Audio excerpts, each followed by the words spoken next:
written a song. Can I play my song? Can you hear me? Yeah, you should, yeah.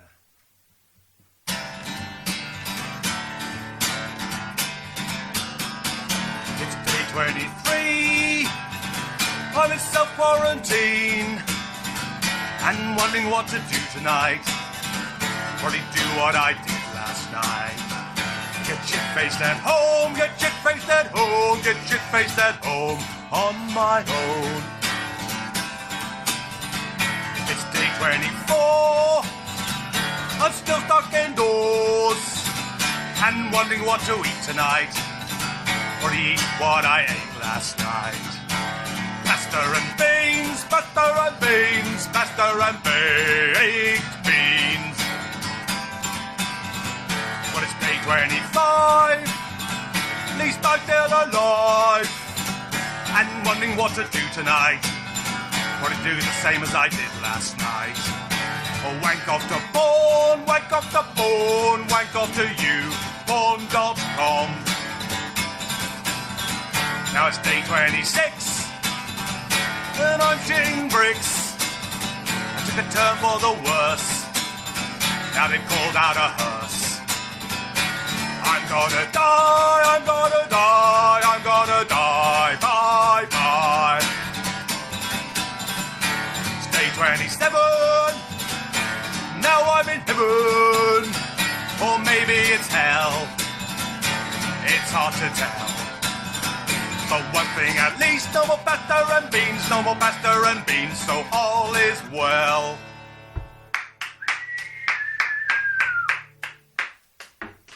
Thank you very much. Let's turn around the mics. Hang on. You thought David Bowie's 5 Years was the best song about the end of the world. You know that's the first I forgot what it was called then. Coronavirus song, blues, brackets pasta and beans. You know Bono's. I saw Bono's playing a fucking song. A ballad as well. It's going to be... It had to be... Oh, God, it's just... Oh. You haven't heard it, have you? I haven't heard it, no. I didn't think anyone's heard it. I can't face it. It's going to be the first of many. There's going to be a fucking... It's just going to be... And I bet you Coronavirus Blues is probably... there's probably about 20 already called that, you know. Yeah. But I did write it on Sunday, so I'm quite proud that I sort of got it in there early. But that's the first one I've heard. Pasta and beans. All of that makes it a bit more memorable. All culture for the next 3-4 years is going to be coronavirus. Someone tweeted about... I know. Can you imagine middle-class theatre for the next? It's just going to be like a middle-aged couple, with their Ocado delivery, and then eventually they realise the real virus is their relationship. It's going to go on and on and fucking on. And that was the beginning, ladies and gentlemen. And everything set before it, no one will be interested in because it'll look trivial. I don't know. Well, this is the thing. I'm I was going to ask you. In the middle of trying to write a fucking script. Yeah. And everything feels completely irrelevant. It just feels it's really hard to gauge this. I've got the same with that essay I told you about, the psychopathy essay I'm working on, and that was dealing with all the big themes, including this sort of stuff in a way that we're the real victims of this. With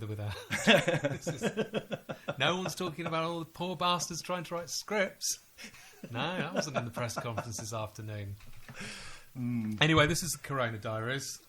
Episode 2. We're quite amazed that there are people who actually listened to the last one. Over 100. It's amazing. I thought it might be sort of 3 or 4. Yeah, I did. I think about 40 of those was checking to see how many people had listened. I don't think many people probably made it to the end, actually. It was quite possible. I don't know, though. A few people I know did.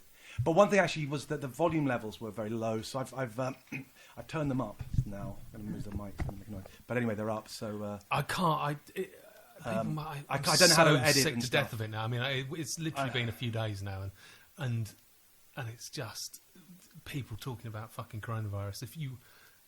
Why would you want to listen to more people talking about coronavirus? I've got a problem because I live on my own, so I'm going insane. I've got no one to talk to, except for you. You're the only person I've seen, really. And then that's why I go to the bar still, that I go to. But it's also dead, completely dead. But the thing is, I go there sort of just to go, I've got to get out of the house. And I know it's safe. They wash the surfaces and their hands all constantly, and it's dead. Mm-hmm. And it's sort of... and of course... The bar staff are just standing there, and they're, all they're talking about is the fucking virus. And then if there's anyone else in there, you end up talking about the virus. You just can't get away from it. But there's even 9/11, even the afternoon, even 10 minutes after the Twin Towers went down, it wasn't this crazy. Yeah, that's true. You don't hear anyone talking about anything else apart from... Well, the guy you saw in the shop. There are a couple of... You hadn't heard of it. Yeah, there was that guy, but there is still the occasional tweet I saw on Chris Evans' radio Twitter feed amongst all the other sort of Corona stuff. Like 2 days ago was... Didn't badly drawn boy sound absolutely amazing this morning? Just seems so completely... I see the Guardian's completely dropped all the woke stuff. That's a fucking relief. But they try to sneak in a bit. They're still trying to sort of find an angle, any angle. I told you, I think it was Bloomberg that had the article about how women are really facing the brunt of this because they're not getting ill. So they're having to do all the... they're on the front line of this. Yeah. So how are you feeling about the whole thing at the moment? It is fucking surreal. I was out this afternoon actually for the first time, sort of, and I just didn't see anyone smiling. It was quite interesting. Not just like not many people, but it was kind of tangibles that were. Everybody's wearing masks. Where you could just see the masks and all that, but you could actually just see that no one was happy. Everyone's got some big cloud in their mind. You know, not just generally, but everyone's got a personal one, a personal story, whatever it is. You know, like your film, which you haven't really mentioned. John's all set up to have his movie made shortly, and of course that's on hold. Yeah, I was doing some music for a film that I'm sure it's on hold now as well. It hasn't even been discussed. Everything's on hold. There's going to be no films made. This is something that occurred to me. It's just there's going to be no TV soon because you can't make a movie where you've got to sort of rely. You know, it has to run like clockwork. You need to know your director of photography's there. Everyone's there. It's got to you fucking turn up for a movie. You know what I mean? You can't just say sorry, mate, and call them. You know, if you've got like 100 people on set, or I don't know how many you need, so 20 or whatever. You know, and one goes down, you've lost shitloads of money. It's a chaos. So no one's going to make a movie now. They're just going to TV shows, or if one of your cast gets ill, what the fuck are you going to do? In fact, I saw that EastEnders. I think they're stopping. They pulled EastEnders. They carry on with Coronation Street, but anyone over 70 isn't allowed in it, and there's no kissing scenes. Graham Norton, who I sometimes work for, the TV shows just pulled audiences. They're doing it without an audience. Right. But it's going to be weird for him. But what I don't think they fucking realise is, like, if 80% of the staff, if you send them on the train to the offices to all mix with each other, 80% of the cast and crew and the camera guys and everyone is going to be ill. Yeah. So good luck with producing that. Yeah. It's going to be. It is kind of weird, the implications. I mean, although 2 gigs I've had cancelled now, and it's completely nightlife. I mean, it's just ridiculous that it's just there won't be any. Everything's going to become home based. I'm sure that's going to be something that's going to take off. Stuff like this, and people writing songs about it, or just all doing their albums or whatever. I think it's going to be. I do predict that there's going to be a sort of a good explosion in art. It'll be focused on this shit all the time, of course, but I think people will get on with it a bit. And also, I know comedy I think is going to get better. I'm sure. People just don't give a fuck now. You can already see it in the comment sections and stuff. People just sort of they just. If anyone says, "Oh, that's insulting to someone," like the usual woke fucking stuff you get in the Guardian comments section, even that's going. They're like, "Oh, shut the fuck up." You can sense it that people just got no time for it, and people are just sort of not even saying it anymore. But comedy at the moment, there's a lot of cute comedy around at the moment. There's a lot of. Have you seen Arnold Schwarzenegger with his 2 horses? Ha ha ha. I don't. Have you seen the penguins wandering around the aquarium? Oh, look at the penguins going down the stairs. The news seems to be terror. Trivial. I suppose that's how it works. I mean, I can sort of see. I'm getting more and more a sense of sort of what people went through when they went through a war, and how the way people talk about wars. That sort of thing. That things like luxuries become a big thing. You think, okay, what would people buy? It'll be essentials. Like it's not just essential. It's booze. Drugs. I saw an article on that really? They have problems importing drugs into the country, and you might see heroin addicts and whatever going crazy soon because there's no way to sort of you just sneak it in with a consignment with something else. But if the only thing they're shipping is essentials, then drug supplies suddenly dry up, and then you've got loads of desperate people on the street. I don't know exactly what they'll do, but there is that sort of element to it. But I can see how you develop you. Things like humour becomes valuable, trivial stuff, nice little stories about, like pets or whatever. That probably appeals. I think once it's over, the euphoria is going to be so huge. I think it's really funny. That Oasis documentary is on Netflix at the moment. Yeah. I watched it when it went back on again, and like the nostalgia I had for those sunny mid-90s cider days of bliss. And I have that feeling about 3 months ago. Yeah. Looking back to scroll. If you go on if you haven't got an iPhone, but if you scroll back on your photographs and look at the idiot that's just about to face such a horror, who just has no idea. But I'm mixed though, because I thought the last 2-3 years have got increasingly more horrible. Really, everything got so divided with Brexit and Trump and stuff, and and we were heading down a dark path. Not everyone saw it, but you've read The Madness of Crowds, and this is a book. Yeah, the guy's name, Dominic. What's the author? Douglas Murray. Douglas Murray. So it's a really good book, and it really sums up what's been going on with the political correctness and sort of the whole, I don't know, just sort of, how everything's just got obsessed with all that sort of transgender rights and whatever. It's like, why that? This sort of 0.003 of the population. Why certainly? And he explains it, why this is sort of a lot of the reasons for it. And, I kind of knew this was not... The people who are kind of pushing these messages, they're not doing it for our own good. They're not doing it because they care about fucking transgender people. They don't give a fuck. They're fucking psychopaths running this world. And, the idea that, Google, put a sort of a rainbow flag on something or whatever, it's like, that shows they care. It's like, they don't fucking give a fuck. And, so I knew what was going on there, that they were using political correctness and hate speech and this sort of stuff as a way to usher in some dark laws. So, okay. And that's all gone out the window.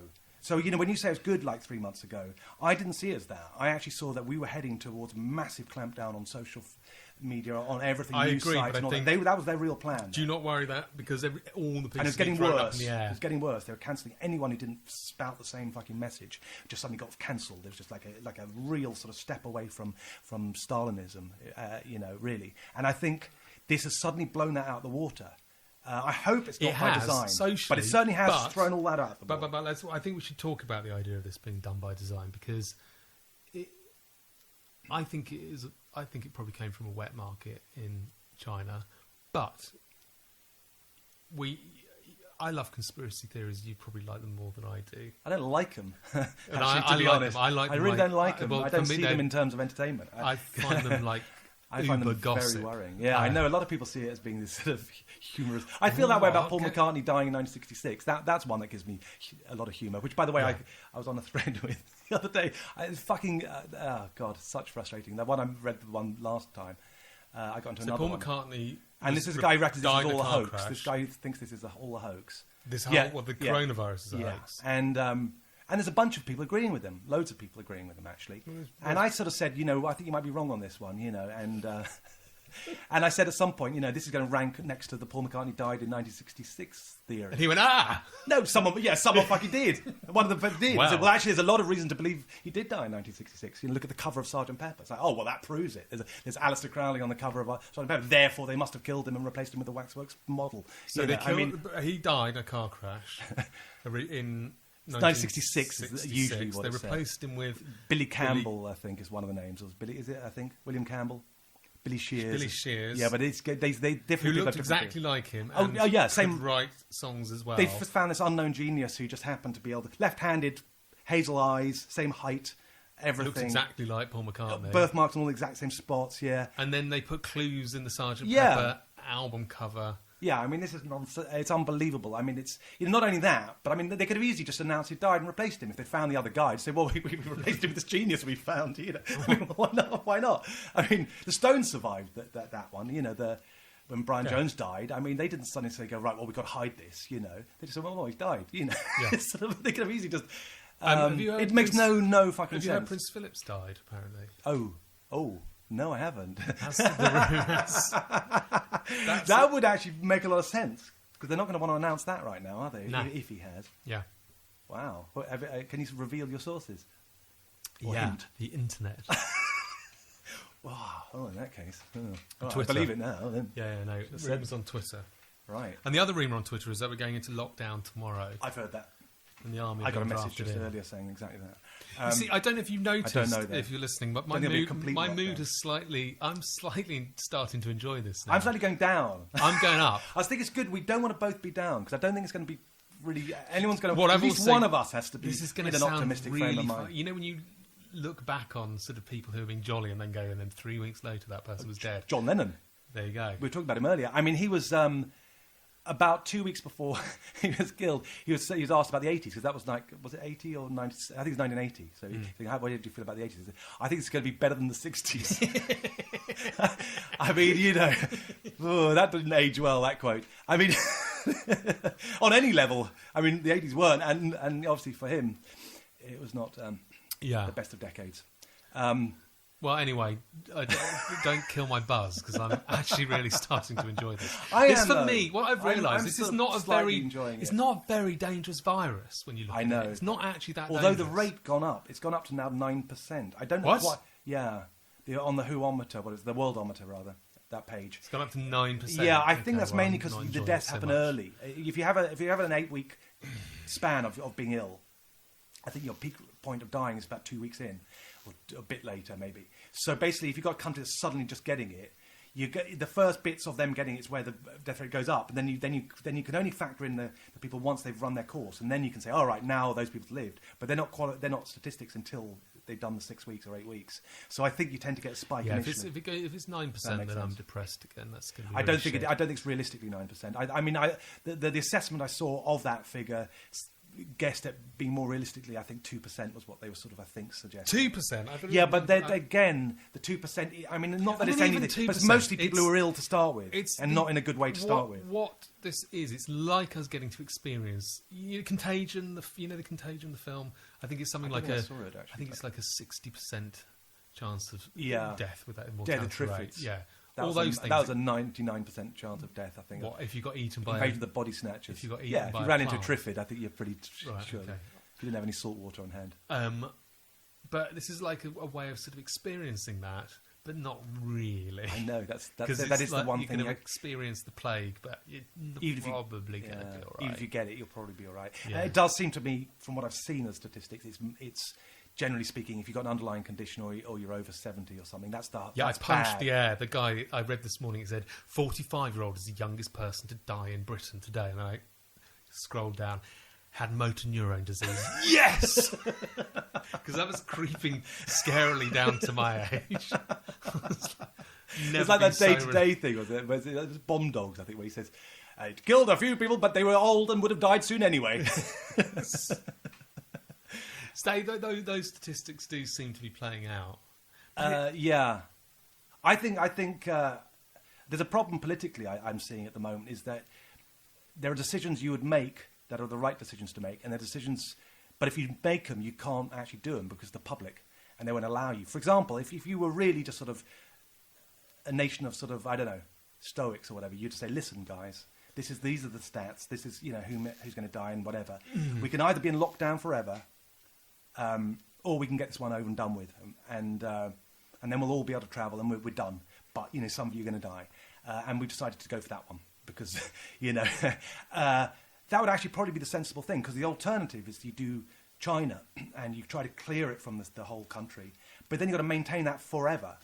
And China's about as the one place you can probably do that, if anyway, because it's completely strict anyway, and it's a military sort of run, I think, and But even they would struggle with it because they've still got to quarantine anyone who comes into the country forever. But this is why to get it over and done with and do but you can't actually do that now because now you sort of say anything like that, or even if but we are doing leaving the bars open. Yeah, but he's been pushed into that because. But what are we going to do? Apparently, it's going to be 2 weeks. We're going to be in lockdown. Yeah, they say they're not going to say actually it's going to be 18 months, are they? I mean, we don't know that. I mean, this is when we get back to conspiracies because not conspiracy. That's just but this is when we get back to the big conspiracy because for the last couple of years, Trump's got in, Brexit's happened, and there's been a lot of talk of the elites are now, in trouble. They're going to fucking pull something big. Yeah, I know.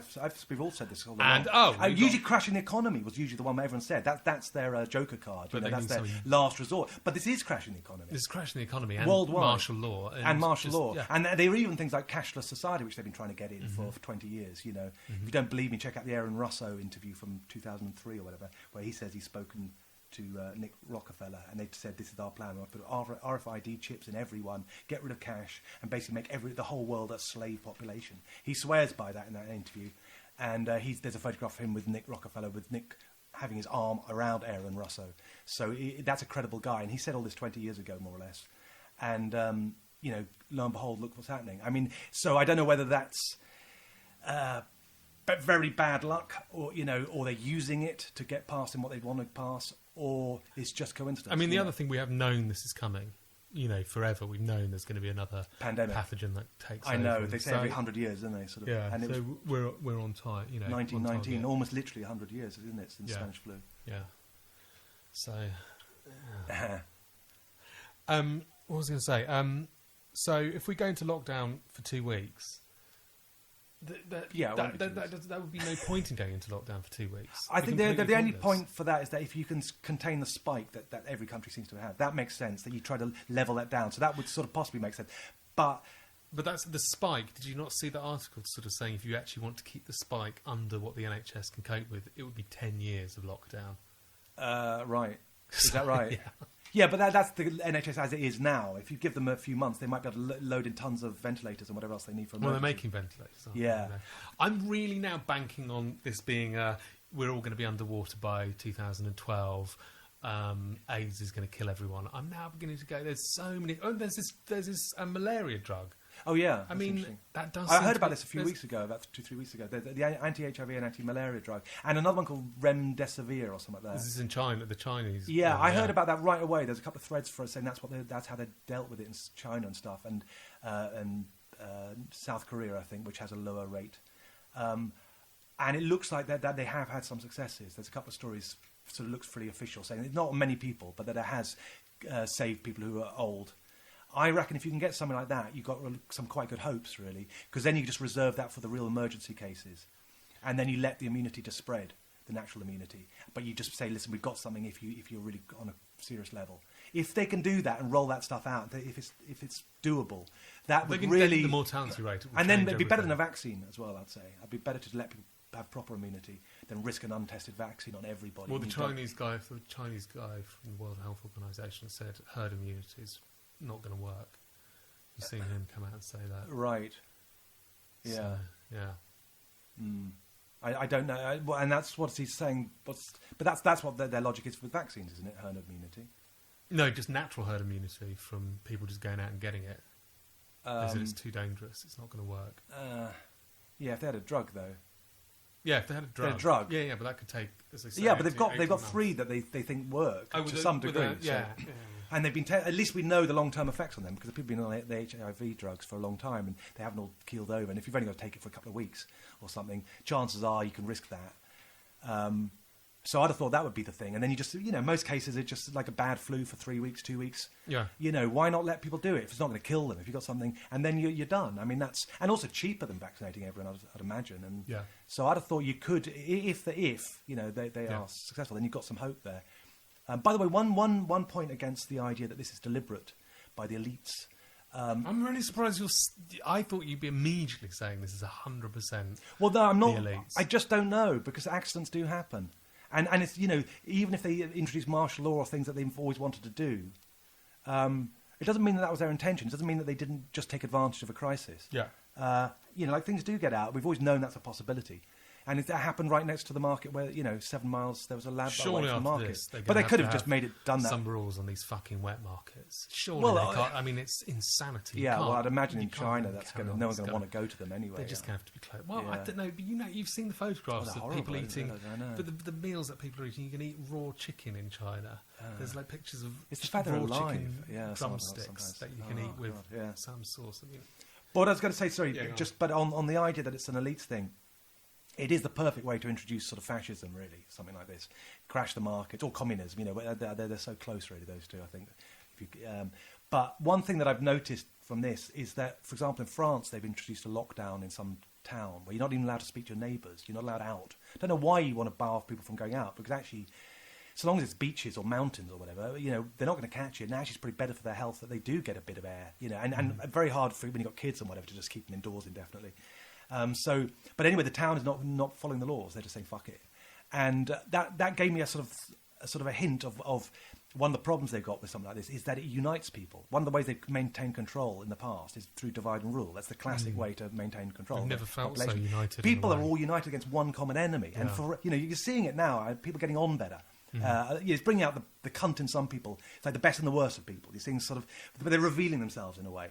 Who are the real cunts? And then, but actually, most people are pretty nice. I've seen most people are in quite a good mood, actually. Once you socialise. I mean, the bar staff I was talking to, one of them was saying, I've been painting, I'm really enjoying it. And I said, I did my first picture. You just said you did a picture. I've been painting as well. Isn't it funny? It's like being a kid a bit. You just you wake up, I've got nothing to do. Well, like when you're 4, 3. It suddenly dawned on me, all my work has been cancelled. Yeah. Completely. Like, there's no and then everything's shutting down. I'm going to be, like, sitting under my table, drawing and watching crayons. Cartoons. Yeah, I know. I'm going to be pushing a playing hide and seek with your brother around the house. Car around the floor. It's like that, isn't it? Just like when you're a kid, also because you can't go out without your parents letting you. It's going to be the endless summer. Yeah, that we've talked about from our youth. Where you start looking at the sky and things like that, and flowers. Have you noticed that? Hours. No, I'm not quite there yet. It'll come. I've been in lockdown a bit longer than you because I started about 3 weeks ago. I started sort of panic buying and doing my usual stuff. Not usual stuff, because I don't normally do this, but I just saw it. It was obvious as far as I could see. It was obvious that it was coming this way. I've been so mentally ill until about 2 days ago, I have to say. Yeah. This new perky me only started. I I had the cough for the first 2 weeks, like just unrelated, so it put me in a slightly kind of worried place, because I've got a fucking cough, and headache I had as well for about 2 weeks.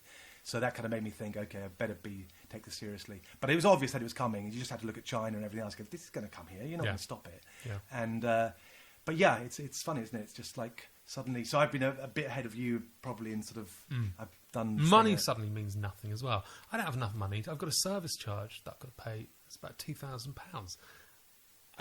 And I'm just going to write back. So there's nothing they can do. Call me after the apocalypse. Yeah. Fuck off. I know. And I don't even care. What's a landlord going to do? I have no idea how much money's in my bank. No, I'm not even looking.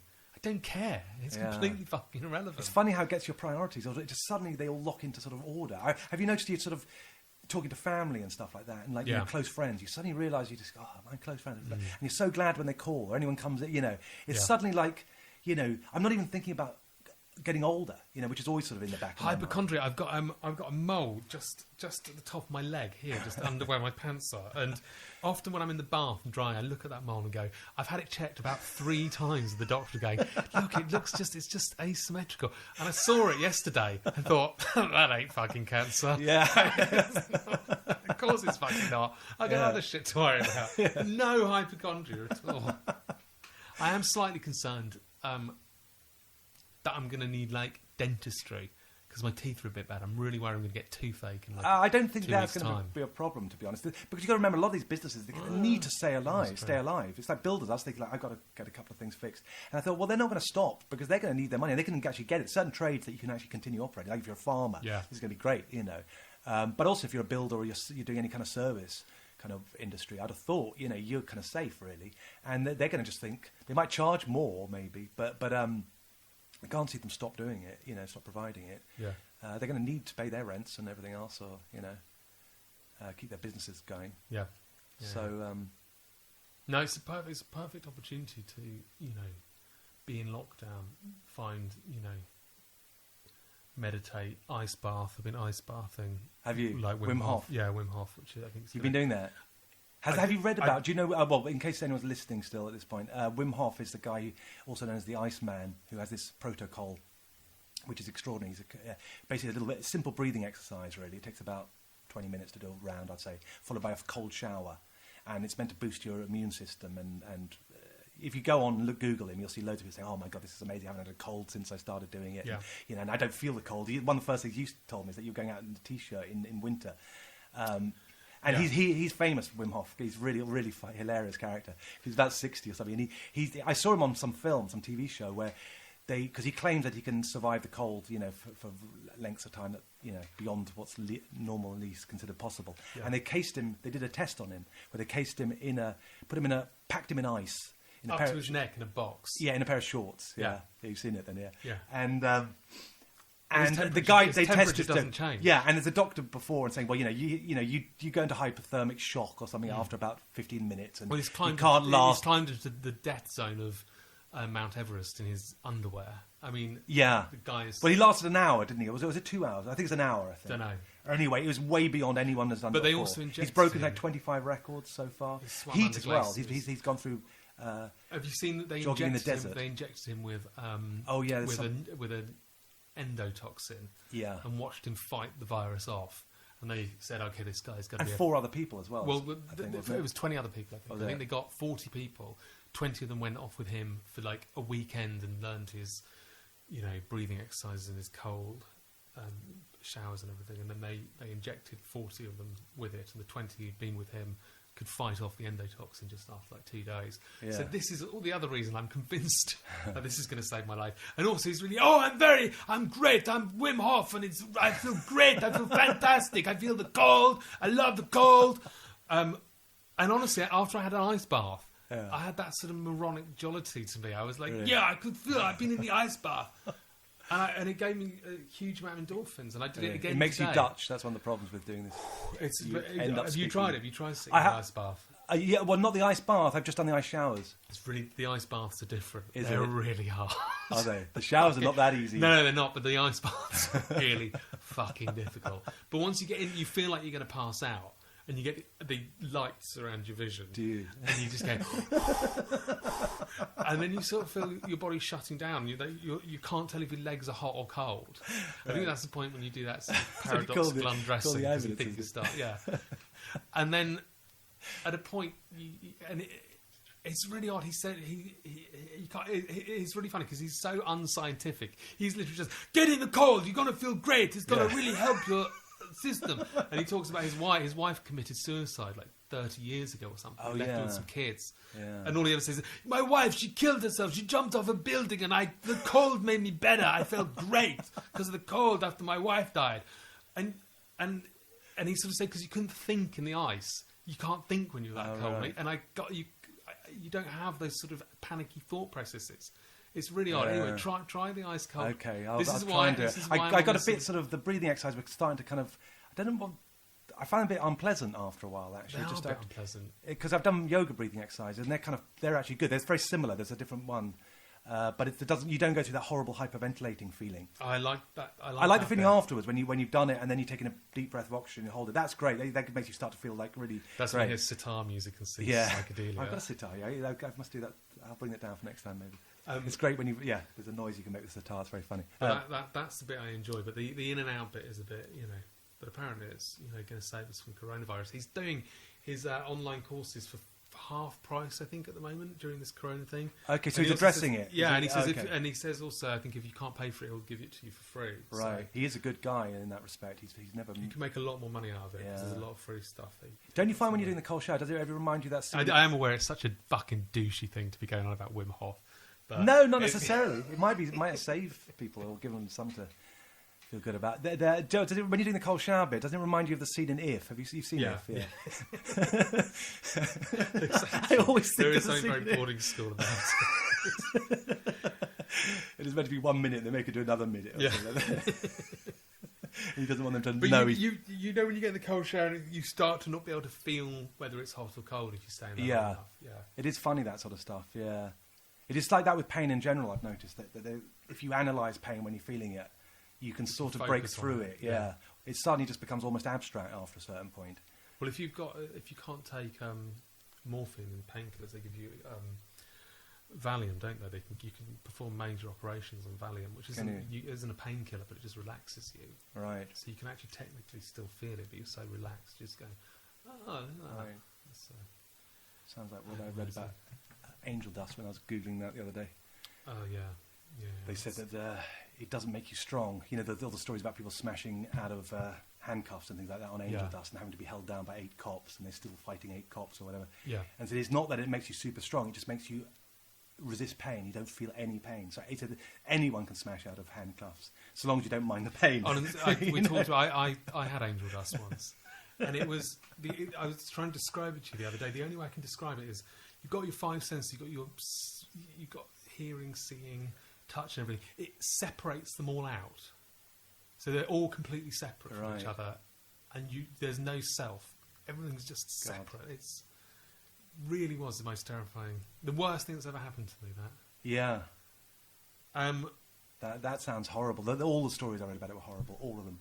Well, actually, no, a couple said if you did a small amount, it could be sort of strangely, sort of cartoon-like, but that was about it. I think it's the only drug that dealers stopped dealing That's for right, moral yeah. reasons. Yeah. Well, one of the stories in it, I don't know why we're talking about this, but there was one of the stories was a dealer who sold someone some, and then they took it that night, and then the girlfriend called up the dealer and said, "You've got to come round here. He's gone and completely nuts." And he said, "Right, okay, I'll be outside the house. The car will be running. I'll hoot the horn, and you just run in, and we'll drive off." And that's what happened. And then they said, driving off down the hill, and then he turned around, saw the guy on the Angel Dust had jumped on a bicycle and was chasing after them, and then got out of the lights or whatever. And he had to fight. He had a ball. What do you call them? A ball pen hammer, I think they're called, which he'd brought because he just thought he might need it. Yeah. And he ended up hitting him in the head. So it's like 7 or 8 times till he finally got him down, you know. And then after that, the guy lived, but never mentioned it again to the dealers. Unspoken. We won't talk about that. What was it? Do you remember bath salts that came out a few years ago? Yeah, that I do people remember. Having similar kind of meltdowns. Oh, God, some fucking weird shit I saw. I remember. Yeah, that was like it. There was, yes. It does sound a bit like shooting people 17 PCP. times until they went down. Did you see that clip of the guy who starts shouting Jehoshaphat or something, like some Jesus or whatever? He's held down by cops and they're tasering him. And he goes, "Jesus Christ, I call on you to come and give me the spirit of life," you know, whatever it is. And he fucking somehow resists, then runs off. It's a bizarre thing. I think he was straight, but I don't really know. But it was there were some people saying that you know you can do superhuman things in certain states of mind. I can sort of see it. Especially, yeah, you can. Yeah. Going back to coronavirus, because we haven't talked about that enough. My theory that originally that black people didn't get it was proved wrong when Idris Elba. Oh well, did you see the one that this guy? I've got the story. Have you heard of a Whack a Flock of Flame? Yeah. No, I haven't actually read the story. Oh, it's fantastic. But I heard he's Whack a Flock of Flame. Yeah. I don't know who he is, but he's some rap artist or something. I don't know. And this is the NME. Whack a Flock of Flame says coronavirus is fake and minorities can't catch it. It ain't touched them soulful folks, he said. No. Which I don't really get, because he's sort of saying it's fake, and then he's sort of saying, well, it is real, but it doesn't hit you if you're a minority. But anyway, he sort of, in the interview, I don't understand some of this. He then says, well, name one minority guy who's got it. And of course the interviewer can't think of one. But it's like, you know, Idris Elba, for one. Yeah. The national basketball team in America, whatever it is, they've lost 2 guys, not lost, but they've got it. Yeah. And China. I suppose they're not minorities in China, but, you know, they are. They're pretty much the majority in China. I think they probably are, yeah. But it's so bizarre that people can think this is a hoax at this point. And I was on that thread can you where this imagine guy if was black people couldn't get it? Yeah, I mean, they'd be having the time of their lives. Incredible. Yeah. Every white person's on lockdown. Yeah. That's what's the New York, what's the film set in New York? Escape from New York. Yeah. It's kind of one, like the gangs at war, you know, you could imagine that if one group didn't get it and how they would just sort of surround everyone who's in the other group and just you would have to be I'm not being racist in any way at all, but they'd fucking take advantage of that, wouldn't they? I mean, who wouldn't, frankly? I know. Yeah, I mean, you know, it doesn't matter what race, whatever. You would take advantage. Someone would take advantage. There's another actually crazy thing actually in talking of minorities or whatever. I think it's Philadelphia or Chicago, where the mayor has announced that he's going to not allow anyone, not going to prosecute anyone for minor crimes, including theft. And it's like, well, that's just basically saying to everyone, you can rob who you want. I think that's going to happen. I know, but that's the thing where you've got to prosecute the most. You don't say you that. But that's the one thing where you've really got to clamp down on. Otherwise, it's Escape from New York, and you're in that situation. You don't, including theft. Well, otherwise they'll just just go into the store and rob everything, won't they? I mean, someone will do that. Would. It's effectively legal. Yeah, I'd do it. Sorry, I mean, I'd do that anyway. But that's like one of the, I can't think of anything more stupid than to announce that. I was shoplifting in Waitrose a couple of weeks ago, and I got caught. Did you? Yeah, and what was really incredible, I was packing. It's a self-checkout, and I had a little chocolate peanut bar. I put it in my bag. I just thought, I'll have that. Yeah. It's sort of the cheapest thing, which was stupid. You don't You're steal gonna nick the chocolate bar. Nick You the don't most steal. expensive I know thing. it was really stupid.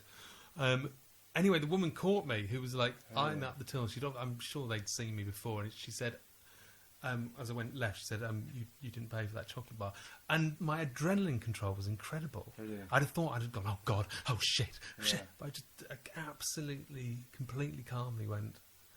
I was really convincing, actually. I think she genuinely bought my whole. Really? Yeah. But well, they've got other priorities right now, I guess. But it is something that could be a massive problem. I mean, oh, by the way, in fact, do you remember I mentioned last time that there could be prison outbreaks because of this? There could be all sorts of unforeseen. Haven't they let everybody out in Iran? Brazil? They've 1,000 prisoners have escaped. Have escaped? Yeah. You know what? Another great story. This is an amazing story. Go on. The German Big Brother, the TV show. Yes. They haven't told the people in the house. They just told them. Okay. Well, they hadn't until now. Yeah. So they could be unaware. That's a real shame. They just told them. But they had someone release. They're going to release the first person was to leave was today. So maybe that's why they told them, because they probably realised they're going to hear that there's going to be no crowd outside. I'm guessing that's probably the reason. They did it in a really boring way as well. I mean, they should have just sort of released him and just not told them anything. And just filmed him started playing what the news fuck? reports. Is this some big sort of what's the Jim Carrey film where it's all the movie? What's the one? Truman Show. Truman Show. Yeah. I mean, he'd come out and he'd go, "There's no one on the streets." They really pulled could. some big practical joke on them. I know. I mean, they should have. Yeah, they should have just filmed They should have them milked leaving. it. just released it. Not even greeted him. Just they had no one there. They wanted oh my god, zombie apocalypse. No, they just told them in a very sort of sober, sort of measured. Oh, by the way, there's been this thing. No, they would. Yeah, they really could. They should have done it in a much more That's a real dramatic shame. way. Yeah, they should have told like half of them or something. Or Jared Leto as well was out in the desert meditating without a phone for 12 days or something. Who was? Jared Leto, the actor. Right. Oh, right. And he This, didn't you know have what? that. Oh god, I was so gutted. The last episode we did, the first episode, that we recorded the first half hour, and then I realised I hadn't switched the on button. You have switched on, by the way. I have, yeah. Okay, It's so not the doing thing that this again. flashes. You do get a red thing. The thing you've got to press it twice. I'm not used to these. I don't use any digital equipment apart from this little thing that I use sometimes. So that's why the volume's low and why. I don't even know. I mean, it should be so easy to fix this stuff, but I don't understand it. But anyway. So we recorded like half an hour, and then I realised I went, oh shit. Yeah. But in that half hour, there's some things we really sort of.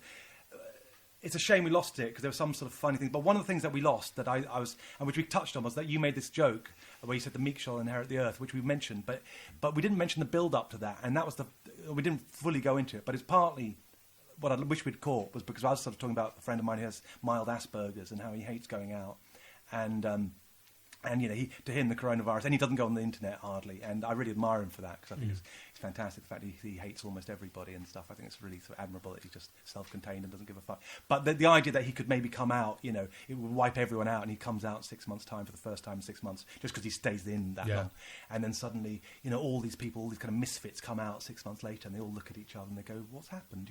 Yeah. And then you said the meek shall inherit the earth, and it's like, yes, maybe that's what it is. But it's also we're talking about.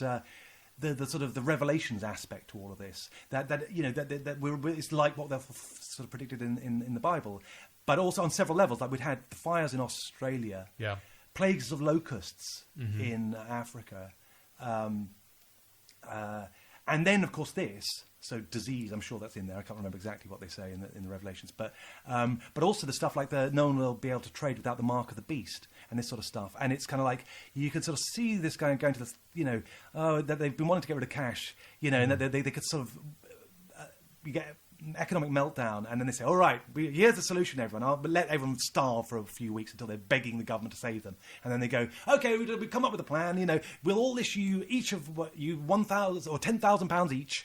And everyone goes, "Oh yes, thank God." But one little thing, you will have to put this little chip in your hand so that we know that you've got it and we can prove. That will be the point in which. And that's the mark of the beast, and then you can only trade with the mark of the beast. And it's just that sort of sense of like. That is kind of like fuck it is. It's exactly like it. Literally it. There's that's sort of weighing in my mind. Like I say, that's the thing that I'm more concerned about than the actual this illness. is a fulfillment of some biblical prophecy. Yeah, and just it's not the disease that's going to be. It's the calamity of a global depression and all the shit that can happen in a situation like that. Where, like I say, you could have wars, you could have terrorist attacks, you could have nuclear breakdowns, and no one to mend it. I think what's so weird now is anything's on the table. A whole fabric of our society that we all thought was, pretty solid, is more vulnerable than I think we ever realised. I think it's everything, and now anything could happen. It really could. It really anything. Well, this is where I kind of hope that that's the good thing about a drug as a cure, because even if it was planned or whatever, you've only got to have one doctor somewhere saying we've cured 10 people, all 10 survived with this drug, and that word gets out. they can't put the genie back in the bottle very easily once that's sort of done. And then everyone's going to say, we want that fucking drug. And that's the hope. You've only got to find one, and there's a ton of drugs out there that are used for all sorts of different conditions. They often work for different things. So it's quite possible that will suddenly take the edge off it. And then, you know, I prefer that than a vaccine personally, because vaccines can be dangerous. There's lots of ones that have gone bad. And it will be an untested one, whatever it is. Whereas it's going to be rolled out pretty fucking quickly. Yeah. Well, you normally can't. You know, like I said, I don't think they've even ever got one for coronaviruses in the past. So, but you know, yeah. If, for example, if it's a planned thing, what they would do, the way you'd do it if you were a psychopathic cabal, is you would have the vaccine ready before you released it, so you can give it to all your mates, and then you can suddenly go, hey, we found the cure, you know. But you wouldn't sort of not develop it first. So it's a bit odd that they're even talking about vaccines. There were a couple of stories saying that someone thinks they might have got one. I think, how have you done that in 2-3 months? But, really? You know, well, apparently I've read it. I read somewhere that we're 10 years. We're where HIV was 10 years after they discovered it. Now, in what respect? So with the knowledge of where we have the knowledge. We're I see. Yeah, we're well, I remember the thing when HIV came out, and I remember there were certain things, because they were saying everyone who gets it will die. I remember that. And I remember just kind of, because I was really interested. I was ill. I'd been ill myself before that. Oh, actually, no. Yeah, well, it would have been around the same time, a bit later, actually. I got ill. It was after HIV had come. But they were still pushing that story around that everyone who gets it will die. And I'd got over something, sort of some immune thing. Yeah. Through going to see a healer, actually, and stuff. And I was quite very interested in all of that. And it made me mad that they were telling people this, because one thing my healer said, and spiritual healing, by the way, so I know it sounds bollocks to a lot of people, but there's actually a lot of double-blind tests they've done on animals with spiritual healing, with remarkable success rates. It really is extraordinary. It's well worth reading up on. It's like really like massively against the odds of chance with healing. They've done on seed germination, double-blind studies, and animals, and sorry, did I say wound healing? They've done it on wound healing, where it speeds up by doing healing on someone. Really? Yes, it's incredible. They put an arm through, they put a wound on people, and half of them had a healer on the other side of it, put it through a hole in the wall. Half of them had a healer on the other side, half didn't. And the ones who had the healer, their wounds about repaired in about a third of the time or something like that. There's a lot of studies. It's really, really interesting subject. But one of the things that got into me then was just how the mind can kill you. Because I was so bleak about what I had, because I went from being able to, 23 or something, and I went from being fine, doing an hour's yoga a day I was doing then, to not being able to walk properly within 3 weeks. I went from that to, I couldn't walk 50 metres without having to rest at the age of 23 or something. Yeah. That's not normal. And I suddenly thought, and I had all these pains all over my body, they were getting worse every day. And I was going to sleep fucking with my hands digging into my fingers digging into my hands. I'd wake up with my hands clenched. I was soaked in sweat. I was terrified. And that went on for months. I was fucking in a state of terror. It's one of the loneliest things, to be ill, especially when you're young. Yeah. But just to be ill anyway, you're on your own. Yeah. I mean, it's like dying. You do it alone. It's so easy to... Thank God. I know, in a way, I'd but it's also, it's one of own. those things that it doesn't, no one can make you feel better. You just go, I'm on my own. I know everyone will go, oh, you'll be fine. And they'll say, oh, I feel for you, or whatever. It just makes no fucking difference. It's just like the loneliest feeling. I remember walking down the street and there'd be girls looking at me, because I was 23, and girls did sometimes look at me. And I'd normally give them the eye, or chase them or whatever. And I literally just looked away, because I thought, you don't want to be with me. You don't want to be with me. And that was Why are you telling me this really sad story? Well, because it made me aware of the mind. Because the healer told me that how the mind can kill you, and that's what killed a lot of people with certain conditions. They said it was the fear that killed them. And I started thinking, as I started to get better, I realised that had I not had sort of her and someone else that was helpful on a medical level, sort of thing, I could have probably killed myself with my own brain. I was going so far downhill, and it's so linked to my own voodoo worrying. people can blow. I can really believe it. Hypnosis, they've done and stuff. drop dead. Yeah, I can really see that, and it really annoyed me when they said that everyone with AIDS will die, because you're just putting that seed in their head that there's no hope, and that will help kill them. Yeah. And I didn't believe it anyway. I just thought, no disease kills everybody. There's never been a disease that's killed everybody. Yeah. There's always people who have immunity. Well, so far. But they've always had some with immunity. And that's what happened with AIDS. I mean, it turned out that even the hookers... Those African prostitutes. Who had been bareback and fucking 25 people a day for years, never got it. They were exposed to it constantly, but they never got it. And, so it's, So it's not going to wipe us out, but I just do not believe that at all. Even if it mutates and does other things, there's always people will survive it, and and I don't even think it's going to get to anything like that level anyway. But it's still going to have dangerous impact. Did you read? There's an avian flu. There's a bird flu thing in I can't remember. You don't want the double India whammy or something like that. Yeah, That's bubbling out. Oh God. Under at the moment. They started slaughtering a load of chickens because there's a load of there's a sudden outbreak. Really? So that could be the follow up. Do you know what?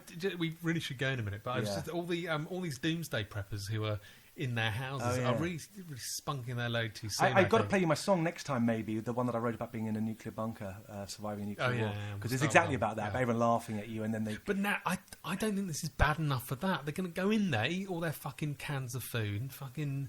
Use their chemical toilet. Use their loo. And then, something much worse is going to happen. I don't think this is time to go to your fucking bunker. Just shut the door. Do you know what I mean? I don't think this is quite serious enough. This is save it for the nuclear save it for winter. the actual big one. This is just shut your doors. Yeah. Yeah, I am thinking that. No matter how bad I go, well, even if I get it. So my friend, by the way, I didn't go into that story, but where the hoax thing, and I mentioned my friend had it, and they all said, "Oh, you're lying." All these people, and he said, "Who is it?" If he's on your friends list on Facebook, this was, and I said, "I can't name him. He hasn't come out. He's in a band. He's kind of successful enough. He doesn't want to turn it into big things. He just mentioned me privately." And they said, "Right, you're a fraud. The gloves are off now." The guy said, "It's like you either name him or you're a liar." And I'm like, "What? I can't. I'm not going to betray him." But fuck, it really made me see what a cuntish bunch some of these people are. Actually, when some of them, he's a real fucking cunt. This guy. And that's the second one after the guy from the last one. You suddenly go, there's some real cunts out there. I mean, I was only trying to say it to help the guy, to say, listen, you're telling everyone this is a hoax. You're going to look really stupid in about 2 weeks' time. And I was trying to be gentle with him and say, listen, I think you might have got this one wrong. And only to get that shit back. But he closed his countdown last night. I couldn't even quote it, because right after I posted something, it suddenly went off. Right. And he's back online today, and he's sort of backpedaling already. He sort of said something about, I've had to close down. It's like, it's getting a bit much, all this stuff. But you can see him, he mentioned that a few people have said to him that they know people who've got it or got symptoms or whatever. So it's like, but he set himself up for a fall. He's a complete fucking twat, But when people get aggressive before, anything, it's just like, well, you deserve it, But anyway, I don't know why I'm mentioning that. It's not really that relevant. But anything else that we missed or whatever?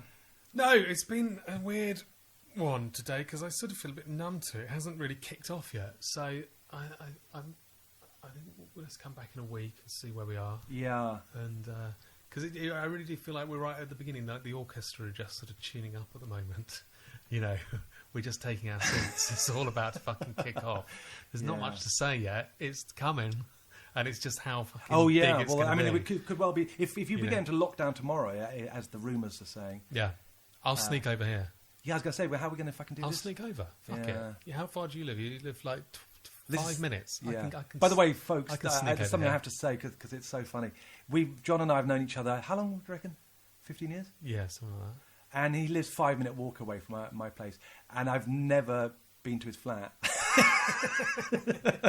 And you're never coming to my flat. I love that.